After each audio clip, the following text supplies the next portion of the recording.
বন্ধুরা, স্ক্রিনে যে ভিডিও দেখতেছেন একটু মনোযোগ দিয়ে দেখবেন। আমি জানি না ঘটনাটা কতটুকু সত্যি, তবে ইন্ডিয়ার আসাম রাজ্যের এই ব্যক্তিটি গরম তেলের মধ্যে গোসল করতে পারে। আসলে তো তোরা রেন্ডির বাচ্চা না ভালো মানুষের বাচ্চা কসে। আমরা ভাই আসামে থাকি, আমরা ইন্ডিয়ান, আমরা আসামে থাকি। আমরা খবর জানলাম না, এই তোর বাংলাদেশে করে তোর কোন বাপে যায় খবরটা দিয়ে থেলো যে আসামের এক ভাই তেলে গোসল করতে পারে। মানে এইরকম টাইপের যে তোর গুজব ছড়াস এই আসাম প্লাস ইন্ডিয়া নিয়ে, ইন্ডিয়া আমরা আসাম, এই বিষয়ে তোর কি জানোস কসে? মানে যেগুলো বহুত ভিডিও দেখি, নিজের তো কিছু শোনা করি পারস না, বেলেগের ভিডিও বা এডিট করা ভিডিও নিয়ে কস এ ভাই দেখেন এটা কি আঙ্গুর এই আসামে এরম এরম ঘটতেছে বা ইন্ডিয়াতে এরম এরম ঘটতেছে। তোরা ভাই ইন্ডিয়ার আসামের খবর তোরা জানোস না কি আছে?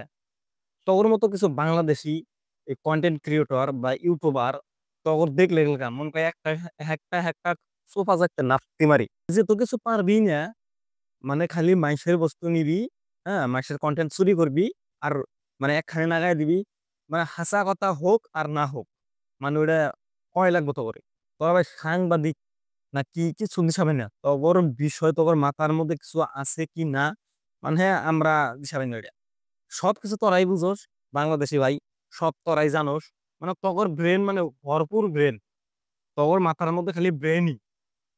তো কিছুগুলা ক্ষেত্রে এই কমেন্টে গেলে দিশা যায়, কমেন্টে মানুষের উত্তর দেয় যে লেখাপড়া করলে মানুষের শিক্ষিত হয়, আর যদি লেখাপড়া না করে তারা বাংলাদেশি হয়। এই কথাটা একদম হাসা কথা, একদম 100%। মাথার মধ্যে কোনো চাপ নাই, গাই মানুষের কন্টেন্ট নিবি আর করবি যে এই যে দেখ ভাই ওই যে ওইটা হইলো বা সিরা সুদা মানুষ নিজের গোয়ায় তেল না দিয়া মানুষের গোয়া ফসাবার যাও না। এই ভিডিওটা যদি বাংলাদেশের কেউ দেখো তো মনে কিছু খারাপ নিও না। মানে তোমার বাংলাদেশের কিছু সংখ্যক না, মিনিমাম 60%-এর উপরে মানুষ তোমার জিয়া পাচ্ছ। মাথার মধ্যে তো কোনো বালি নাই, হ্যাঁ মাথার মধ্যে তো কোনো বালি নাই, খালি ফেসবুকে আবো আর পক পক পক পক চুদাবো, কিছু তো কিছু পারবোই না। বাংলাদেশেও বহুত ভালো মানুষ আছে, তো 60%-এর উপর মানুষ তোমার খারাপ মানুষ ভাই। তো তোমরা যদি বাংলাদেশের কেউ যদি দেখে থাকো ভিডিওটা, মনে খারাপ কিছু নিও না।